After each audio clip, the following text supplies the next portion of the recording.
Hello everyone, welcome to Star IQ. Star IQ के video platform पे आप सभी का बहुत बहुत स्वागत है। आज है 30 अप्रैल और 30 अप्रैल 2022 के हरियाणा करंट अफेयर इस वीडियो में हम पढ़ने वाले हैं। आइए स्टार्ट करते हैं आज के करंट अफेयर पढ़ना। आज है महीने का आखिरी दिन, तो चलिए स्टार्ट करते हैं। हम लोग 30 अप्रैल के करंट अफेयर पढ़ लेना। आप लोग जो है ना इस चैनल को सब्सक्राइब जरूर कर लीजिएगा। और इसके अलावा प्यारे दोस्तों, अगर आप लोगों की फैमिली में कोई भी 8वीं से लेके 12वीं क्लास के बीच में कोई बच्चा आईआईटी, जेईई या नीट एग्जाम की प्रिपरेशन कर रहा है या इसमें से किसी भी लेवल या किसी भी स्टेज की तैयारी कर रहा है, तो उसके लिए अनअकैडमी लेके आया है 45 दिनों का प्लस सब्सक्रिप्शन केवल 299 रुपये का। जी हाँ, आपने ठीक सुना है, और ये ऑफर केवल आज रात के 12 बजे तक ही वैलिड है। सो प्लीज़ आप लोग इस ऑफर को ज़रूर ग्रैब करिएगा। 299 रुपये में भी आपको 20% डिस्काउंट मिल जाएगा अगर आप लोग मेरा कोड यूज़ करते हैं। वो क्या है? STAR*IQ। लिंक आपको डिस्क्रिप्शन बॉक्स में दे रखा है। आप लोग वहां पे क्लिक करके डायरेक्ट जो है ना इस लर्निंग फेस्टिवल का फ़ायदा उठा सकते हैं, जिसमें सभी CBSE बोर्ड एग्जाम की प्रिपरेशन से रिलेटेड काउंसलिंग है, डाउट सॉल्विंग क्लासेस है, सब कुछ आपको जो है ना एक प्लस सब्सक्रिप्शन में मिल जाएगा। इसके अलावा अनअकैडमी पे आप लोग कोई भी कोर्स लेना चाहते हैं, जैसे कि SSC लेना चाहते हैं या बैंक लेना चाहते हैं, रेलवे लेना चाहते हैं या UPSC का कोर्स लेना चाहते हैं, तो सभी कोर्सेज पे आज रात की 12 बजे तक जो है ना 30 अप्रैल के रात के 12 बजे तक 20% का डिस्काउंट मिलेगा आपको। अगेन आपको मेरा कोड ज़रूर यूज़ करना होगा STAR*IQ। अनअकैडमी पे मेरी हर रोज़ क्लासेस होती है, तो मुझे आप फॉलो ज़रूर करिएगा। सुनील कुमार सर्च करिएगा अनअकैडमी पे, और सुनील कुमार सर्च करके फॉलो ज़रूर कर लीजिएगा आप लोग, ठीक है ना? इतना काम करिएगा, ठीक है?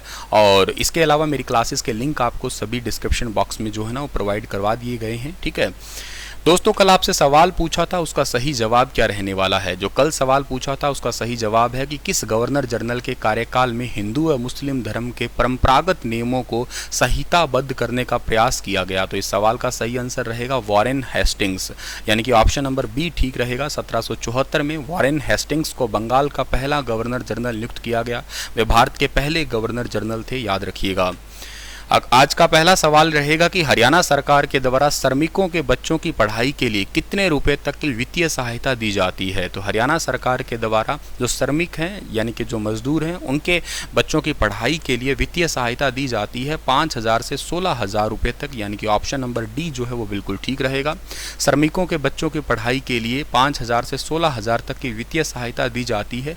25,000 से कम वेतन वाले श्रमिक कर सकते हैं आवेदन, और 3 लड़कियां व 2 लड़कों को मिलता है योजनाओं का लाभ। मैं आपको बता देता हूं कि श्रमिकों के लिए हरियाणा गवर्नमेंट ने एक ई-श्रम योजना भी चला रखी है। इसका मतलब जो असंगठित मजदूर है, हालांकि ये केंद्र सरकार की योजना है मेनली, तो मतलब इसमें हरियाणा भी इंक्लूडेड है। बेसिकली जो असंगठित मजदूर है, जिनके पास फिक्स काम नहीं है, उनको संगठित करने के लिए, उनको फिक्स काम देने के लिए ये ई-श्रम योजना है। और श्रम से मुझे याद आया, कल ही के दिन जो है ना 1 मई को मजदूर दिवस भी मनाया जाता है, शायद आपको वैसे भी याद ही है ये। आज का दूसरा सवाल है कि हरियाणा ने the Olympic songs Haryana sports song के लिए कौन सा पुरस्कार जीता है? तो हरियाणा ने अवार्ड जीता है MUSE गोल्ड अवार्ड। इंपॉर्टेंट क्वेश्चनों में से एक क्वेश्चन है ये, बहुत अच्छा सवाल है, याद कर लेना, पेपरों में आने की संभावना है इस सवाल की। दिखने में साधारण लग रहा है, लेकिन ऐसे ऐसे सवाल एग्जाम वाले पूछते हैं कन्फ्यूज़ करने के लिए। हरियाणा ने the Olympic songs Haryana sports song के लिए एक अवार्ड जीता है, MUSE गोल्ड अवार्ड जीता है। ओलंपिक गीत को खिलाड़ियों को प्रेरित करने के लिए जो है ना वो बनाया गया था।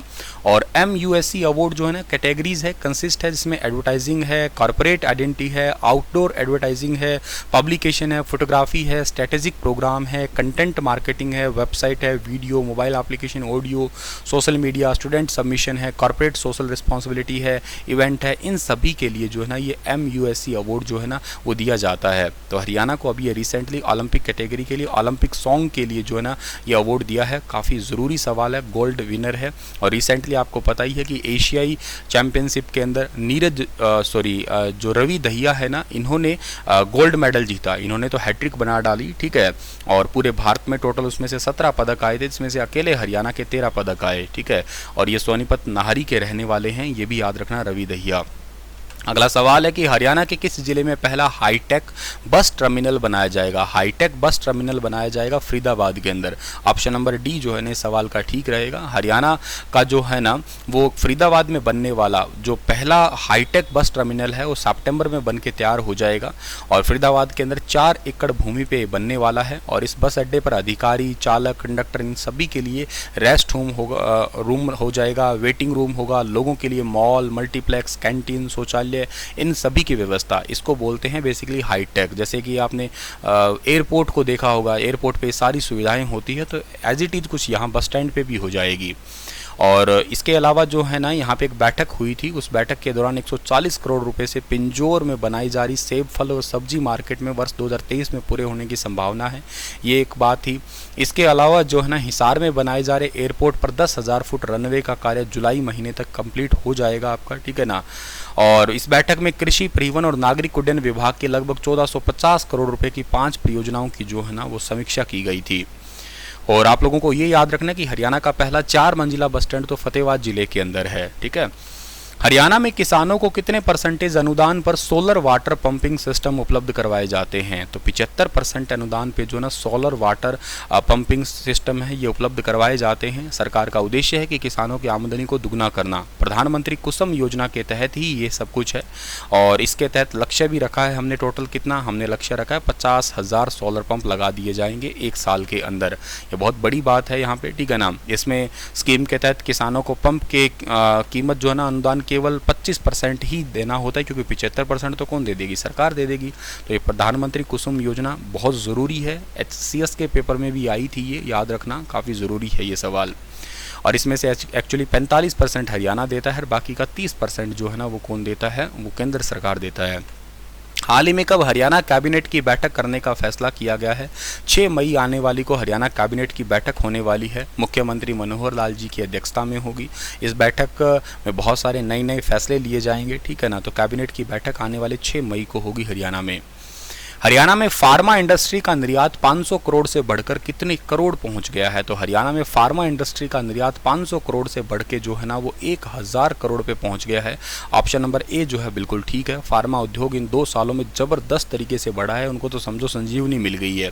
अकेले हरियाणा का ही फार्मा इंडस्ट्री जो है ना वो पहले 500 करोड़ का था और ये सीधा दुगना 1000 करोड़ की तरफ आ गया है। खास बात ये भी है कि धीरे धीरे वो देश के हरियाणा की तरफ जो ना रुख कर रहे हैं, जो पहले चीन पर निर्भर हुआ करते थे। तो ये भी एक इंटरेस्टिंग बात होगी। और engineering export promotional council of India के अधिकारी है, इन्होंने पिछले 2 सालों के अंदर ये देखा है कि फार्मा इंडस्ट्री में ओवरऑल 15% की ग्रोथ हुई, जबकि हरियाणा अकेला जो है ना उसमें 13% की ग्रोथ देखने को मिली। इसके अलावा मैकेनिकल इंजीनियरिंग सेक्टर में 56% की ग्रोथ देखने को मिली। इसके साथ medicine, medical device, science instrument, lab equipment, इन सभी में भी ज़बरदस्त उछाल आया ही है। महंगाई तो आप लोगों को वैसे भी पता है कि कितने हद तक जो है ना ऊंची गई है। तो मेडिकल इंडस्ट्री सबसे ज़्यादा बढ़ी है देखने को, मेन मुद्दा ही तो बात यही है।